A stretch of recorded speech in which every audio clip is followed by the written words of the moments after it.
안녕하세요. 저는 30살 미혼 여성인데요.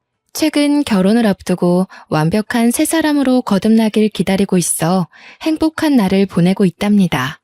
제가 이렇게 온전한 행복을 누리기까지 마냥 꽃길만 걸어왔던 사람은 아니에요. 다들 잘 될 사람은 다 잘 된다라는 말을 하곤 하지만 저는 누가 봐도 새 인생을 살기에 가망이 없는 사람 중 하나였습니다. 잘 될 사람은 다 잘 된다고 하셨나요? 물론 그런 사람들도 있겠죠. 하지만 꼭 그런 사람들만 잘 되라는 법은 없더라고요. 제가 행복을 느낄 수 있었던 건 정말로 기적처럼 귀인을 만났기 때문입니다. 세상살이 이런 일도 있을 수 있다는 걸 많은 분들이 알았으면 좋겠다는 마음에 글을 쓰게 되었네요. 세상에서 가장 모진 처벌이 아마 부모 없이 삶을 전전해야 하는 고아의 신세가 아닌가 싶습니다. 아무래도 제가 전생에 큰 죄라도 지었나 봐요. 부모의 얼굴을 똑똑히 기억하는데도 불구하고 결국 고아라는 것이 한동안은 저를 굉장히 괴롭게 했습니다. 고아라는 서름은 누구한테 동정받는 것조차 어렵습니다. 오히려 이 사실이 다른 사람을 불편하게 만들기도 하죠. 저는 부모님이 저를 포기했다는 것도 처음엔 알지 못했습니다. 지나서 나이를 조금 더 먹다 보니까 부모님이 일부러 나를 놓았다는 걸 알게 되었어요. 그냥 태어나기만 했을 뿐인데 제가 왜 그렇게 가혹한 현실을 견뎌야 했는지. 당시에는 모든 걸 부모님 탓하며 원망을 많이 했습니다. 너무 어릴 적 기억이라 자세한 기억은 잘 안 나지만 부모님 형편이 아주 가난했다는 건 절대 잊을 수 없는 기억으로 남았는데요. 그런 형편에서 실수로 제가 태어났다는 것 정도는 귀에 피딱지가 앉을 정도로 많이 들어서 알고 있어요. 부모님은 혼인신고도 안 한 채 동거만 하면서 저를 키웠고요. 저만 집에 두고 거의 매일 외박을 했습니다. 부모님은 저를 혼자 내버려 두면서도 누구 하나 걱정하지를 않았어요. 엄마 아빠가 보고 싶었지만 태어날 때부터 이러한 환경에서 자랐기에 다 그렇게 사는 줄 알았습니다. 집에서 거지처럼 살아본 사람이 저 말고 또 있을까 싶네요. 엄마 젖을 먹어야 하는 나이는 기억이 나질 않아서 어떻게 살았는지 전혀 모르겠고 적어도 제 기억이 닿는 데까지가 남들 유치원 가는 나이였는데요. 물론 저는 유치원도 안 다녔습니다. 부모님이 제가 몇 살인 줄도 몰랐을 텐데 유치원 가는 걸 챙겼을 리 없잖아요. 저는 부모님이 없는 매일 동안 냉장고를 뒤져 눈에 보이는 걸 아무거나 집어먹으며 허기를 달랬어요. 당시 저는 제가 뭘 먹는지도 모르고 마구잡이고 입에 넣기만 했던 것 같아요. 입에 넣고 배가 부르면 살 수는 있지 않습니까?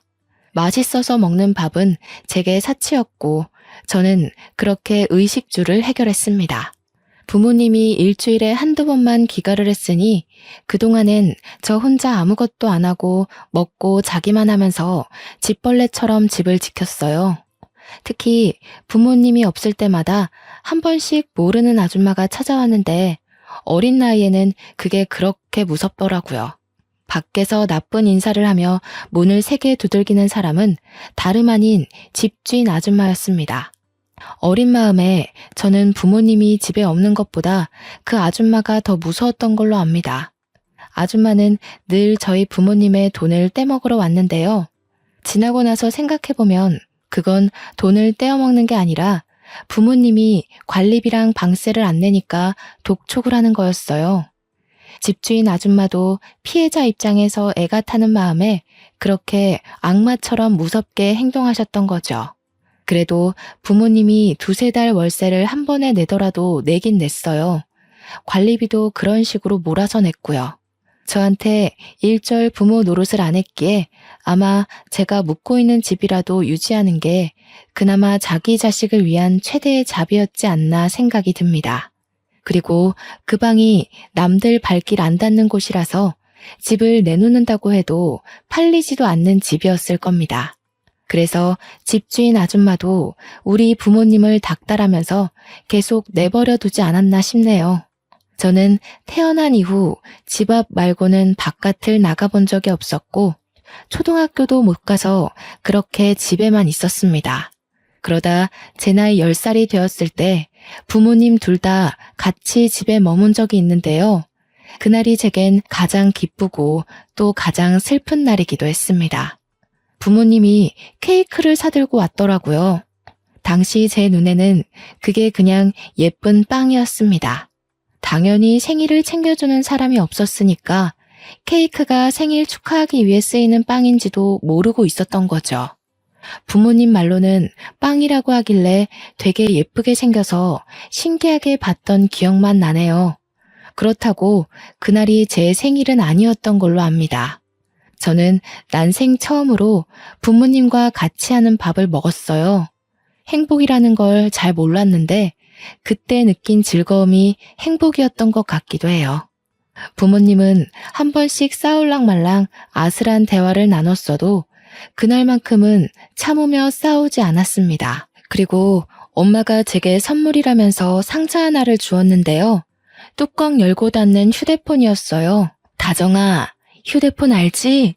요즘은 세상이 위험해서 어린이들도 휴대폰을 꼭 들고 있어야 돼. 위험한 일이 생기면 누구한테든 연락해야 하니깐. 저는 휴대폰이라는 것 자체에 이미 흥분을 해버려 저를 향한 부모님들의 미묘한 시선은 느끼지 못했습니다. 아마 부모님 둘이서 저만 모르는 시그널을 주고받았었겠죠. 그 눈빛을 알아보는 나이였다면 지금보다 더 어렵게 제 몸을 건사시키지 않았을까 싶어요. 엄마는 제게 휴대폰 사용에 대해 설명을 자세히 해주었습니다. 그렇게 휴대폰을 향한 저의 호기심은 주위를 향한 눈을 죄다 닫게 만들었고 최고의 행복을 누리도록 했네요. 부모님이 어떤 의도로 이걸 제게 사주었는지는 까맣게 몰랐던 거예요. 마냥 설레는 마음으로 그날 밤새도록 휴대폰을 만졌던 기억이 납니다. 반지하인 집에서 한 번씩 집 밖에 나가 근처만 구경을 했던 적이 있었는데 그때 학교 다니는 애들이 휴대폰으로 게임하는 걸 봐서 저도 그걸 무척 해보고 싶었거든요. 게임을 찾는데도 참 오래 걸렸습니다.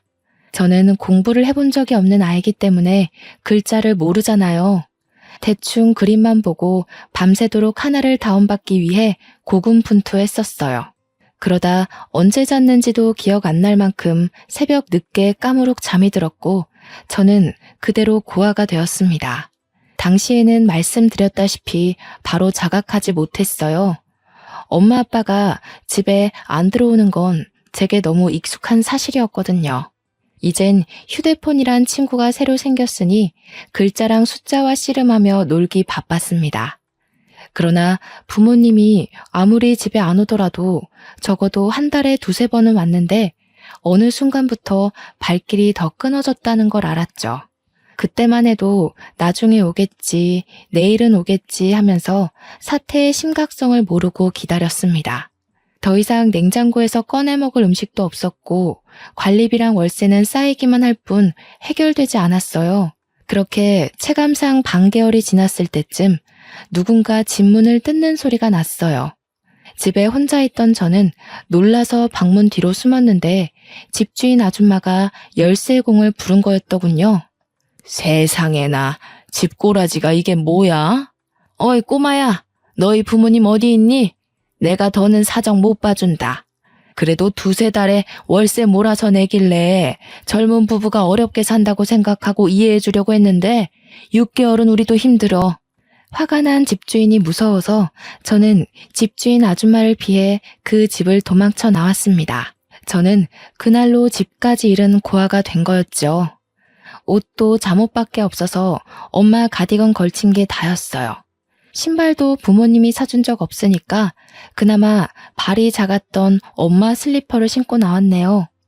그렇게 날이 지도록 빈민가를 돌아다녔던 저는 밤냄새 솔솔 나는 생선구이 가게를 발견하고 말았습니다. 아침에 집을 나와 저녁까지 돌아다녔으니 배가 고플 만도 하잖아요. 한참 클 나이니까 소화도 빨랐을 테고. 저는 맛있는 냄새가 나는 그 유혹을 지나치지 못하고 그곳 주위를 서성거렸습니다. 사람들이 들락날락하는 걸 한참 동안 눈치만 보다가 가게 문 닫을 시간에 슬금슬금 들어갔어요. 어이구 어쩐다니? 지금은 장사 끝났는데. 그런데 아가야, 설마 너 혼자 온 거니? 부모님은 어쩌고 이 추운 날씨에 그러고 왔어? 부모님 어디 있는지 몰라요. 근데 혹시 밥 비싸요? 이거 엄마가 비싼 거라고 했는데 먹을 거랑 바꾸면 안 될까요? 제가 너무 배고파서 그래요. 제가 그때 가게 아줌마한테 보여드린 건 휴대폰이었습니다. 엄마가 비싼 거니까 잃어버리면 안 된다고 했던 말을 기억해서 아줌마한테 돈 대신 주려고 했던 것 같아요. 그게 비싼 걸 쓸 리가 없을 텐데 말이죠. 아줌마는 두 손으로 그걸 내미는 저를 한참이나 바라보셨는데요. 쫓겨날까봐 무서워서 아줌마 시선을 괜스레 피하면서 서 있었죠. 그런데 아줌마는 말없이 가게 문을 닫더니 저를 자리에 앉히곤 주방에 들어가더라고요. 뚝딱뚝딱 금세 무언가 두들기고 지지는 소리가 났습니다. 곧 쟁반에 따뜻한 밥과 함께 돌아오셨어요. 그때 먹은 고등어 구이를 제가 아직도 잊지 못합니다. 여전히 제게 세상에서 제일 맛있는 음식이 고등어이기도 하고요. 고등어 말고도 처음 먹어보는 반찬이 참 많았는데요. 아줌마는 제가 밥을 다 먹을 때까지 하나하나 챙겨주셨습니다. 손수 물도 떠다 주면서 국이랑 같이 먹어야 안 체한다고 계속 신경을 썼죠.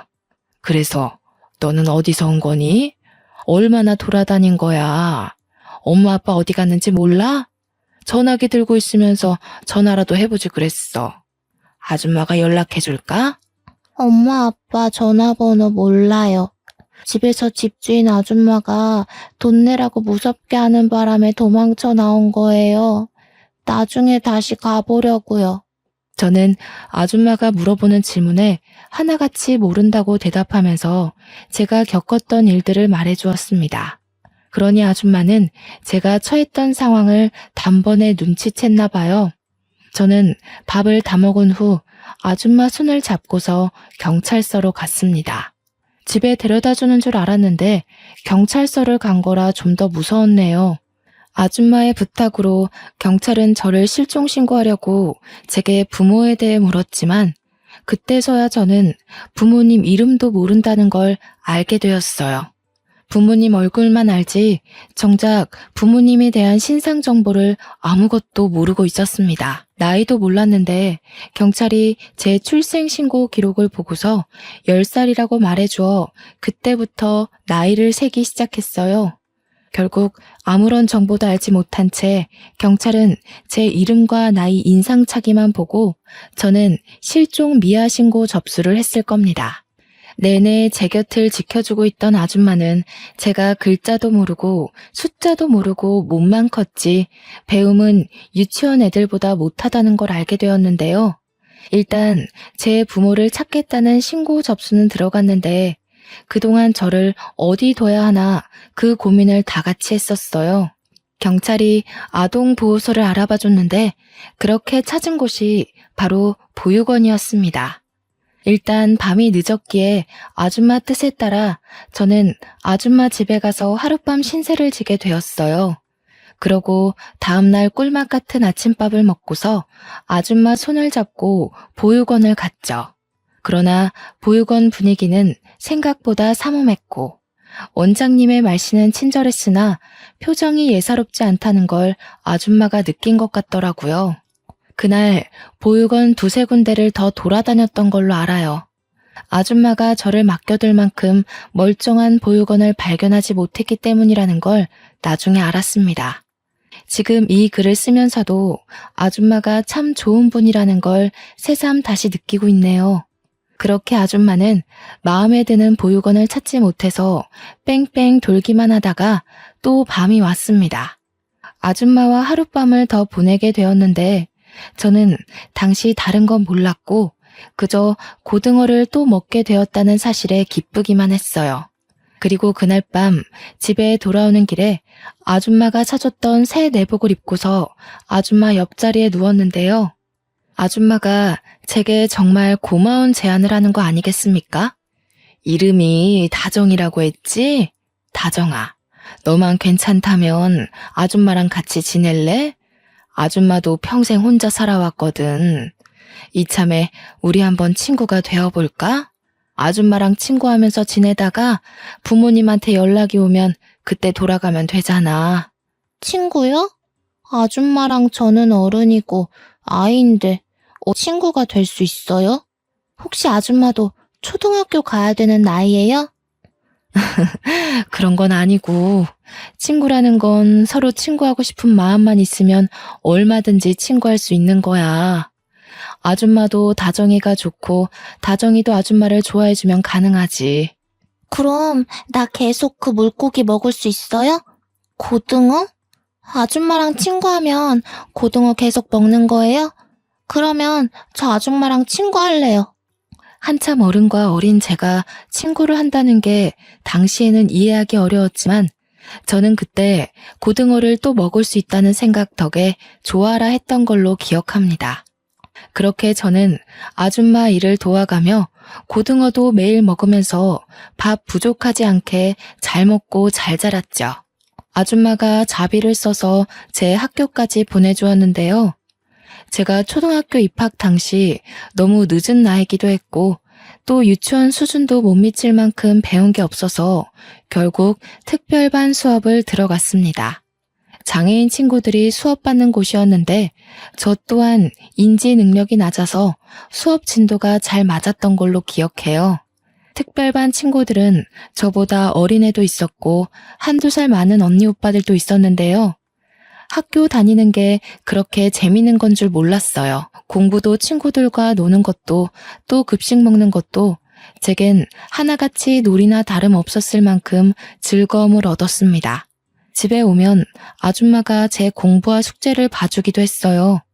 아줌마가 저에게 가르쳐 줄 수 있는 지식까지는 계속 과외 선생님처럼 알려주고 가르쳐 주었습니다. 공부에 재미를 붙인 저는 정말 무섭게 배움을 습득했고 그렇게 중학교, 고등학교까지 아줌마의 뒷바라지를 받으며 다녔어요. 그때까지도 제 친부모에 대해서 경찰에선 연락조차 없었네요. 부모님을 만난 적도 없었다는 거예요. 하지만 상관이 없었습니다. 오히려 부모님이 절 찾는다면 그게 서운할 것 같았어요.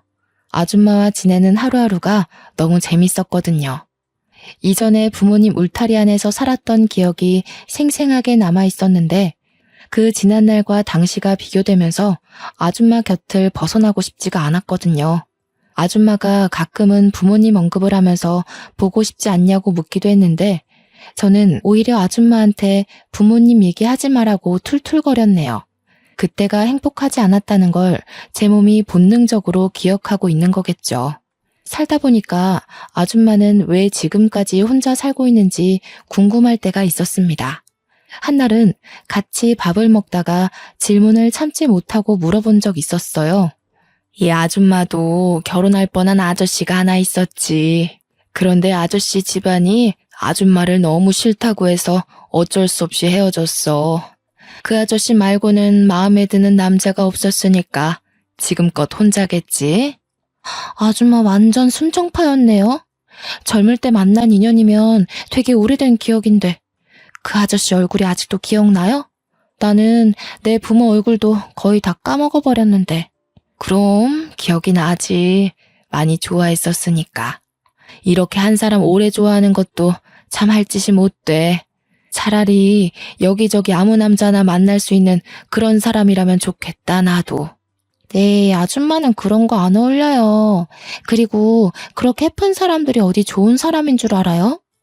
여기저기 찔러보는 사람치고 정직하고 올곧은 사람 없다는 것에 제 인생을 걸게요.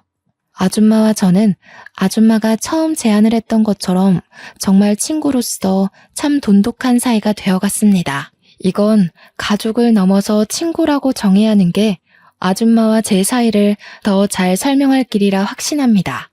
제가 고등학교까지 전교 7등으로 무사히 졸업을 마쳤는데 아줌마가 제 대학까지 보내주려고 등록금 얘기를 꺼내더라고요.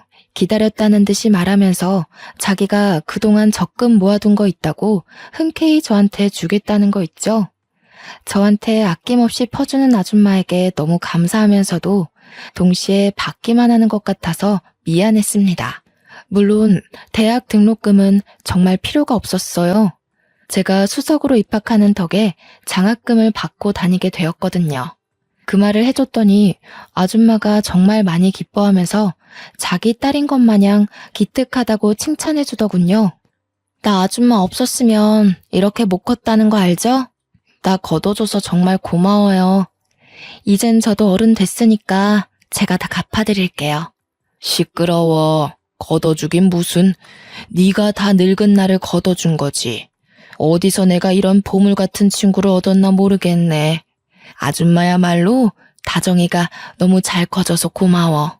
아줌마는 여태까지 제게 해주었던 모든 걸 전혀 갚을 필요 없다면서 오히려 저더러 남 생각하지 말고 열심히 살아주기만 하라고 했습니다. 저는 아줌마가 이렇게 반응할 줄 알았어요. 제가 말로 하면 안 받을 걸 알기에 결국 저는 몸소 직접 실천하기로 마음먹었죠. 대학을 다니면서도 학교 내에서 근로생으로 알바를 했고 제가 들어오는 모든 돈을 쓰지도 않고 온전히 모았습니다. 물론 아줌마 몰래 모았던 돈이에요. 나름 명석 있는 대학에서 경영과를 졸업한 저는 대기업에 지원할 수 있는 능력이 되었지만 제가 선택한 길은 이번에 새로 성장해 가고 있는 신생 기업이었습니다. 왠지 모르게 그쪽 기업이 추구하는 방향과 제 가치관이 잘 맞는 느낌이었거든요. 계속 그곳으로 눈이 가길래 과감하게 지원서를 냈고 단번에 합격을 했죠. 친구들은 아직도 저보고 왜 대기업 갈 스펙으로 중소기업을 가냐면서 잔소리를 하곤 합니다. 취업을 하고 나서도 저는 급여를 차곡차곡 모았습니다. 처음에는 돈 모으는 목적이 딱히 없어서 이 돈을 모아 아줌마 노후가 편하도록 지원해줄 생각이었는데 모으다 보니까 목표가 달라지더라고요. 아줌마에게 꼭 해주고 싶은 선물이 따로 있었습니다. 저는 한동안 부동산을 돌아다니며 건물을 보고 다녔어요. 그러다 1층이 상가, 2층이 주택인 매물을 어렵게 찾아서 매입을 했죠. 아줌마 명의로 그 건물을 계약했습니다. 아주 자그마한 건물이었지만 그래도 당시 살고 있던 빈민촌보다는 제 직장과 가까워서 아줌마와 같이 사는 것이 좀 더 윤택해질 거라 생각이 들었어요.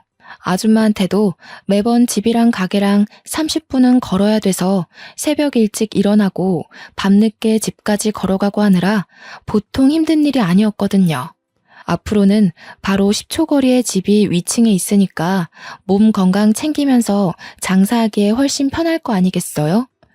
아줌마가 제게 학교도 보내주고 밥도 먹여주고 재워주고 입혀주고 부모가 해줘야 할 의무를 선뜻 베풀어준 선의보다는 못한 보답이지만 그건 앞으로의 시간도 많으니까 계속해서 보답하는 마음으로 살겠다고 다짐했죠. 저는 무작정 아줌마를 데리고 건물까지 갔어요. 일체 설명 하나 안 해주고 직접 눈으로 보여줬더니 아줌마가 처음엔 어리둥절해 하더라고요. 앞으로 우리가 함께할 새 보금자리예요. 아줌마 명의로 계약했으니까 아줌마 가게인 건 똑같아요. 저 계속 아줌마 옆에 껌딱지처럼 붙어 있으려고 주는 뇌물이니까 부담 느끼지 말고 받아줘요. 세상에나, 네가 돈이 어디 있다고 이런 걸 샀어. 뭐하러 이렇게까지 해? 어떻게 물을 수 없어? 내가 너한테 이걸 어떻게 받니? 나 아줌마한테 이렇게 해주려고 뼈 빠지게 일해서 모은 거예요. 우리 친구라면서요. 세상에 받기만 하는 친구가 어딨대요? 저도 아줌마한테 친구로서 쏘는 건데요. 아줌마는 제 마음에 감동받아 결국 눈물을 보였고 그날 너무할 정도로 많이 울면서 제게 고마워했습니다. 그렇게 저희는 빈민촌에서 도심으로 이사를 해 새로 장사를 시작하였어요. 아줌마 가게에 단골이 좀 있었던지라 갑작스레 가게 문을 닫게 된 사정과 전화번호를 종이에 써서 남겨놓고 그곳을 떠났네요. 아줌마에게도 저에게도 원래 있던 가게 위치가 참 다양한 추억이 깃든 곳이라서 솔직히 발걸음 떼기가 좀 무거웠습니다. 그래도 새로 시작할 미래만 생각하자는 다짐을 하며 새 집으로 이삿짐 정리했어요.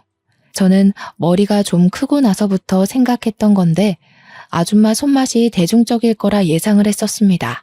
그래서 위치를 이전하더라도 분명 인기가 장난 아닐 거라고 기대했죠.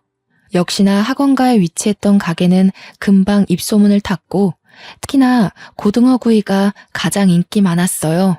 저희 가게는 줄 서서 찾는 식당이 되었을 정도로 엄마 손맛이라 소문이 난 식당이 되어버렸는데요. 저도 아줌마 혼자 하고 있는 일을 도와주기 위해서 항상 칼같이 퇴근을 했습니다. 한날은 마감할 때쯤에 아줌마가 주방에서 손 닦으면서 나오더니 제게 웬 명함을 주더라고요. 이거 다정이 네 회사 아니니? 웬 캐스팅 매니저라면서 우리 가게에 투자하고 싶다고 찾아왔었어. 이런 거 뭐 어디 방송 내보내는 거야? 아니면 우리 가게 홍보해준다는 건가? 제가 일하는 곳은 식품계 쪽으로 성장해 가고 있는 기업이었는데 아줌마 말하는 걸 들어보니 그곳에서 파견된 컨설턴트가 아줌마한테 프랜차이즈 사업을 제안했나 보더군요. 사업 보고서를 내밀면서 뭐라 설명을 했다는데 아줌마가 일단은 바빠서 생각해본다고 하고 보냈다네요. 아줌마한테 프랜차이즈에 대한 설명을 해주었는데 아줌마는 딱히 원하는 눈치가 아니었어요. 아줌마도 그렇고 저도 그렇고 솔직히 지금 매출로도 충분했거든요. 이미 가게 하나만으로 억대를 찍고 있었단 말이죠. 그래서 이 이상의 욕심은 일절 없었습니다. 고민 끝에 저희는 제의를 거절하기로 결정해버렸죠. 어차피 우리 회사에서 온 제안이니까 제가 말하겠다고 하고 아줌마 대신 그 컨설턴트를 찾아가 확실하게 거절 의사를 밝혔습니다. 그 남자가 저를 몇 번 더 설득하려고 추파를 던졌지만 가게 하나인 게 메리트고 저희는 그게 좋다고 했더니 컨설턴트가 결국 알겠다며 포기하고 말더군요. 그런데 그게 높은 사람한테 보고가 갔나 보더라고요. 며칠 뒤의 일이었습니다. 퇴근한 뒤 차를 타고 집 앞에 도착했는데 아줌마가 어떤 정장 입은 아저씨와 대화 중인 게 보였어요. 정장 입은 사람이 찾아온다는 건 기업이라는 거고 사업화가 목적인 사람이라는 건데 최근 그런 제안을 받은 곳은 우리 회사잖아요. 어쩐지 그 컨설턴트가 쉽게 제 거절을 인정을 한다 싶었어요. 결국 윗사람에게 말했나 보네요. 멀리서 봐도 아줌마가 난처해 하는 게 보였어요. 저보다 높은 직급이라 할지라도 이런 식의 무례함은 싫었기에 따끔하고 명확하게 의사 표현을 해줘야겠다고 급하게 들어갔는데요. 세상에나 단순히 높은 직급이 아니더군요. 생각지도 못했던 우리 회사 대표님인 거 아니겠습니까? 어머, 대표님께서 여기까지 어쩐 일로... 안녕하세요. 저는 경영팀 소속 이다정 사원입니다. 혹시 사업 제의 때문에 오신 거라면 죄송하지만 저희 가게는 생각이 없어서요. 이다정? 우리 회사 직원이었군요. 그런 줄 알았더라면 이렇게 빙빙 돌아오진 않았을 텐데. 그럼 다정 씨가 우리 정순 씨 딸인 겁니까? 듣자 하니 아줌마가 저를 딸로 얘기한 눈치였습니다. 저도 눈치껏 딸이 맞다고 얘기를 해줬죠. 그런데 아까부터 계속 아줌마가 울고 있는 게 신경이 쓰이더라고요. 무슨 대화를 나눴길래 웬만한 일 아니고선 눈물을 잘 보이지 않는 아줌마가 울게 된 건지 걱정되었습니다. 설마 대표님이 프랜차이즈로 협박이라도 한 건가 싶어 나름대로 빨리 상황 파악하려고 했거든요. 그런데 마음을 추스른 아줌마가 하는 말에 저는 감히 제가 나설 수 없는 상황이라는 걸 알아버렸지 뭡니까. 그만 돌아가요, 구용씨. 나는 이제 우리 다정이랑 단란하게 사는 것만으로도 좋게요. 결혼 욕심은 진작에 다 털어버렸어요. 내 옆에는 우리 다정이만 있어주면 돼요. 알고 보니 프랜차이즈 문제가 아니었더군요. 우리 회사 대표님이 아줌마와 결혼할 뻔했다가 파토난 그 아저씨라는 거 아니겠어요? 그 사실을 눈치채고 나서부턴 무슨 반응을 보여야 할지 몰라서 벙어리처럼 서 있기만 했습니다. 가만히 듣고 있으니까 어느 정도 당시의 분위기가 파악되더라고요. 대표님이 여길 찾아온 건 프랜차이즈 때문이 맞으나 제가 나타나기 전까지 하고 있던 대화는 아줌마와의 재결합이었던 겁니다. 아줌마는 대표님의 결혼 제안을 거절하고 있는 상황이었던 거예요. 아줌마가 계속 대표님더러 가라고 밀고 보채니까 이젠 대표님이 저한테 부탁하기 시작하는데 이제 막 상황 파악한 저야말로 얼마나 난감했는 줄 아십니까? 다정 씨라고 했죠? 제가 우리 정순 씨 이대로 또 못 놓쳐서 그래요.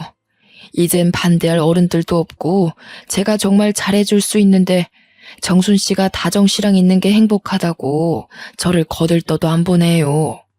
다정 씨가 어떻게 설득 좀 해주면 안 될까요? 내가 정말 크게 보상할게요. 저희 대표님은 원래부터 선한 아저씨라고 회사에서 소문이 자자한 사람이에요. 직원들 복지에 무엇보다 크게 신경 쓰는 사장이라고 젊은 세대로부터 입소문 제대로 타기 시작한 기업이거든요. 그렇게 많은 사람들의 존경받고 가진 것 많은 대단한 사람이 아줌마와 마찬가지로 한 사람을 잊지 못해 저한테 부탁을 하고 있는데 그 모습이 얼마나 절절하던지. 새삼 둘이서 젊은 시절 얼마만큼 서로를 좋아했는지 간접적으로 느껴지는 듯 했습니다. 사실 아줌마 또한 대표님을 못 잊고 있다는 것 제가 제일 잘 알고 있지 않습니까? 핑계로 대표님과의 인연을 끊어내려고 하는 듯한데 저는 그게 아줌마의 진심이 아니라는 걸 진작 눈치챘어요. 그냥 다가갈 용기가 없어서 매번 물러나기만 했던 마음이라서 저렇게 도망만 치려고 한다는 걸 충분히 알 수 있었다는 거죠. 그래서 제가 어찌했겠습니까? 일단 대표님을 먼저 설득해서 집으로 보낸 뒤에 며칠간 아줌마를 나무라며 강하게 설득을 했습니다. 됐다니깐 그러네. 다 늙은 마당에 무슨 부귀영화를 누리겠다고 결혼을 해. 나는 말했다시피 지금 너랑 둘이 이렇게 지내는 게 훨씬 좋아. 남자고 뭐고 다 필요 없어. 아줌마가 뭘 모르네. 서로 좋아해서 결혼까지 가는 거 생각보다 힘든 일이야. 결혼이 그렇게 쓸모없는 거면 나도 결혼하지 마? 나도 아줌마랑 둘이 사는 게 좋은데 우리 둘 다 결혼하지 말고 평생 친구만 할까? 너는 나랑 다르지. 너는 한참 젊잖아. 젊을 땐 일부러 나쁜 사랑도 해보고 하는 거야. 나는 이미 끝났어. 얼마 남지 않은 세월 그냥 조용히 있다가 가는 게 소원이야. 나는 아줌마가 대표님이랑 결혼하면 행복할 거라는 걸 알아. 아줌마가 대표님 얘기할 때마다 소녀처럼 웃는 걸 봤는데 누구 눈을 속이려고 그래? 나한테 솔직한 사람이 되라면서 왜 아줌마는 자꾸 자기 마음을 모른 척한대? 결혼이 뭐 대단한 거야? 살아보고 아니면 끝내더라도 기회가 왔을 때 좋아하는 사람이랑 같은 길은 걸어봐야지. 매일 밤 아줌마를 설득하느라 온갖 좋은 말을 꺼낸다고 에너지 소비를 좀 많이 했네요. 그래도 제 노력이 단단하게 닫혀있던 아줌마의 마음의 문을 여는데 용기를 심어줬나 봅니다. 덕분에 아줌마랑 대표님이 대표님 사무실에서 재회를 했고 그날 뒤로 아줌마 손가락에는 청혼 반지가 끼워져 있었습니다. 아줌마는 그동안 마음을 숨겼던 게 신기했을 만큼 정말로 기뻐했어요. 결혼 날짜를 잡고 결혼 준비를 하는데 제게 마냥 엄마 같기만 하던 아줌마가 그렇게 여자처럼 사랑스러워 보일 수 있다는 걸 처음 알았습니다. 아줌마와 긴 시간을 함께했다고 생각했는데 대표님이 나타나고부턴 제가 몰랐던 부분이 많다는 걸 느꼈어요. 행복해하는 아줌마를 보면서 저 또한 기쁘다가도 문득 오묘한 감정이 들더라고요. 아줌마랑 평생 같이 살 거라고 생각했고 한 번도 헤어짐 있을 거라고 상상한 적이 없었는데 막상 저보다 아줌마한테 더한 행복을 줄 수 있는 사람이 나타났다 보니까 제가 아줌마를 놓아주는 게 축복해주는 거란 생각이 들었어요. 그게 참 이상하게도 씁쓸했습니다. 사실 저와 아줌마의 관계는 언제든지 깨져도 이상할 게 없는 사이잖아요. 올 것이 왔다고 생각하는 게 당시에는 저를 위로하는 합리화였던 것 같네요. 두 분의 결혼은 저한테도 기쁨이었고 저는 그렇게 혼자 미리 마음을 정리하기로 했습니다. 휴대전화라는 것이 참 좋지 않습니까? 연락만 하면 아줌마와 언제든지 만날 수 있으니까 그렇게 위안을 삼았어요. 그런데 신혼여행을 다녀온 아줌마와 대표님이 회사로 출근하더니 사무실로 저를 바로 호출하더라고요. 아줌마한테서 사적인 방법으로 전화가 왔길래 대표님 사무실을 찾아가 봤습니다. 직원이 되고도 대표님 사무실은 방문해 볼 일이 없어서 처음 가보는 거였어요. 들어갔더니 대표님과 아줌마, 그리고 웬 젊은 남자까지 함께 앉아 있더군요. 그 남자의 얼굴이 좀 낯익었는데 알고 보니 아줌마한테 프랜차이즈 사업을 제안하러 찾아왔었던 그때 그 컨설턴트인 거 아니겠습니까? 오, 다정씨, 이리 와서 앉아요. 우리 아들인데 둘이 이미 안면이 있을 거예요. 지난번 우리 아들이 제안했던 사업 보고서를 대차게 거절했다고 들었어요. 저는 대표님이 소개하는 그 남자가 아들이라는 소리에 상황 파악하느라 바로 대답을 못했습니다.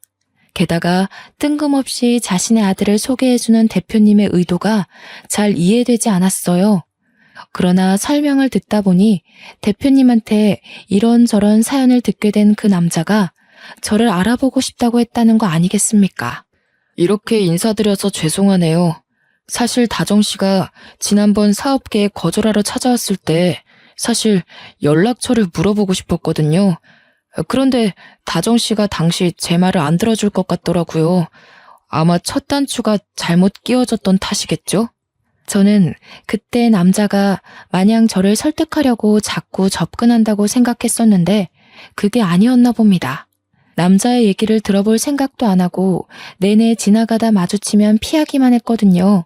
이 갑작스러운 전개에 당황스러워서 아무 말도 못하고 있는데 세 분이서 계속 제 대답을 기다리고 있는 눈치였습니다. 문득 이분들은 제 고아 신세를 모르고 있어서 이런 귀한 자리를 마련한 거겠지라는 생각이 들더라고요. 좋게 봐주신 마음은 너무 감사한데 제가 아무것도 가진 게 없는 사람이에요. 앞으로 회사가 더 커지면 간부들 이미지가 중요하잖아요. 제가 괜히 발목 잡은 꼴 만들고 싶진 않아요. 하지만 역시나 대표님은 소문대로 인품이 우수한 분이셨고 이미 아줌마에게 저와 같이 살게 된 스토리를 나누면서 자연스레 제가 어떤 사정이었는지 알고 계셨나 보더라고요. 내가 제일 싫어하는 부류가 어떤 사람인 줄 아십니까? 겉모습만 보고 그 사람의 모든 걸 매도하는 사람들이에요. 인사팀에다 신입 뽑을 때 최대한 유념해달라고 매년 부탁하고 있기도 하고요. 다정씨 같은 인재를 출신만으로 놓친다면 그건 아마 그런 사람들이 실수를 하고 있는 게 아닌가 싶은데 대표님이 해주는 좋은 말씀에 저는 위로를 넘어서 스스로에 대한 자부심까지 생겼습니다. 항상 당당하게 살면서도 고아라는 처지 때문에 작아질 때가 어쩔 수 없이 있었거든요. 그런데 결국 그건 내 잘못이 아니고 나를 바라보는 타인의 시선이 잘못된 것이란 걸 대표님을 통해서 확실히 인지하게 되었죠. 그렇게 저는 용기를 얻고 대표님 아들과 정식으로 연락처를 교환했습니다. 그 남자와 개인적으로 만나면서 마음을 키워가는데 대표님을 닮았는지 아들 되는 사람도 무척 너그럽더라고요. 생각하는 폭과 아량도 넓었습니다. 그렇게 이어져 온 인연이 얼떨결에 결혼까지 가게 된 겁니다. 그럼 관계가 어떻게 되겠습니까? 아줌마와 대표님이 결혼했으니 그 밑에 아들인 제 남편은 새엄마가 바로 우리 아줌마가 되는 거 아니겠어요? 그렇다면 저한테는 시모인 거잖아요. 무슨 이런 운명의 장난이 다 있단 말입니까? 사연 쓰느라 다시 과거를 정리하고 있는 이 시점에도 웃음이 막 나오네요. 저와 남편은 시댁으로 들어가 살게 되었는데 덕분에 아줌마와 한 지붕 아래 가족이 되었지 뭐예요? 제게 친구였던 아줌마를 어머님이라고 부르며 평생 한 식구가 된 거예요. 말로만 식구라고 노래 부르는 것 말고 서류상으로 정말 가족이 되니까 이게 또 기분이 남다르더라고요. 아마 저와 아줌마가 세상에서 가장 친한 시모와 며느리 사이가 아닌가 싶습니다. 솔직히 단연 1등이라고 자부할 수 있어요. 그리고 저와 시모가 원래 살던 곳은 시모가 장사일을 계속 하고 싶다고 해서 2층 주택까지 식당으로 싹 다 리모델링하여 1층, 2층 넓게 장사 중입니다. 저와 남편은 퇴근하고 와서 나란히 시모의 일을 도와요. 이렇게 시댁을 만나기까지 가족이란 정이 이 정도로 든든한 건지 몰랐습니다. 가족이 있다는 것만으로도 세상의 무게가 조금은 가볍게 느껴지더라고요. 유년 시절을 어렵게 보낸 제가 감히 이런 귀한 가족을 다시 얻게 되리라 기대조차 하지 못했거든요. 고아라는 운명을 받았으니 제게 주어지는 많은 차별과 시선은 어쩔 수 없는 숙명이라고 여기며 살려고 했는데 참 인생살이 신기하지 않습니까? 행복이라는 건 노력으로도 가능하고 기적처럼 찾아올 수도 있는 거고 공짜로 던져질 수도 있는 것이란 걸 깨달았어요. 또 누구한테나 조건 없이 들이닥칠 수 있다는 것도 알게 되었고요. 참, 이건 나중에 들어서 알게 된 사실인데 저의 친부모가 여태 연락이 없었던 이유를 최근에 전화온 경찰한테 들었어요. 사실 친부모는 도박에 중독이 된 사람들이더라고요. 돈이 없으니 여기저기 꿔간 돈을 갚지도 않고 도박에 탕진하고 피해자들한테 신고를 왕창 받는 바람에 징역살이 중이라는 겁니다. 그동안 수십 번 신분 세탁을 하면서 여러 사람에게 사기치고 다녔대요. 법적으로 빠져나갈 구멍이 없어서 한 5년 동안은 징역살이 확정이라고 하네요. 생각지도 못한 친부모의 존재를 얼떨결에 듣게 되었지만 제 마음이 이미 친부모한테서 떠나버린 탓에 그리 큰 타격은 아니었습니다. 다만 혹시라도 친부모 꼬리표를 떼지 못한 그들이 제 앞길에 나타나는 일이 생길까봐 그건 좀 두렵네요. 만약 나중에 제가 더 성공하고 나서 핏줄 연연하며 키워준 값 내놓으라고 찾아온다면 그 때문에 우리 가족한테 피해가 간다면 죽을 때까지 용서 안 하고 복수를 해줄 겁니다. 제 인생 여기까지 오는데 너무 아슬아슬하고 기구했는데요. 사람은 조건 없이 누구나 행복할 기회가 있다는 걸 알게 해준 시댁이 정말 감사할 따름입니다. 누가 뭐래도 제 인생의 가장 큰 은인이고 잊지 못할 사람은 당연히 시모이지 않습니까? 저는 아직도 시모에게 못다 갚은 은혜를 보답하는 중이고 여전히 예전처럼 엄마 딸로 지내고 있답니다. 그리고 다음 달이면 저와 남편이 정식으로 부부가 되는 날이에요. 시부가 정말 예쁜 식장을 큰돈 들여서 대여해 주셨습니다. 야외는 아닌데 야외처럼 하늘이 활짝 보이는 식장이었어요. 그 식장을 보러 가서 남편과 장난삼아 단상까지 걸어가는데 문득 많은 생각이 들더라고요. 정말 많이 외로웠고 아팠을 어린 시절 저에게 고생했다고 버텨줘서 고맙다고 수없이 말을 했습니다. 다음 달에 올 결혼식은 저에게 큰 기억으로 남을 것 같아요. 생일도 한번 챙겨본 적 없던 제가 태어나서 처음으로 사람들에게 가장 큰 축복을 받는 날일 거잖아요. 상상만 해도 심장이 두근거리고 긴장이 되는 거 있죠? 단언컨대 그날 화장 지워지도록 눈물을 흘리지 않을까 싶습니다. 저더러 태어나줘서 고맙다고 얘기하는 남편이랑 시댁 식구와 이대로 영원히 행복했으면 좋겠어요. 저는 인생의 비탈길을 좀 빨리 걸었다고 생각하렵니다. 앞으론 평평한 아스팔트 길을 부드럽게 달릴 기대만 하면서 이 글을 마무리하겠습니다. 긴 글 감상해 주셔서 너무 감사드리고 늘 행복하시길 바래요.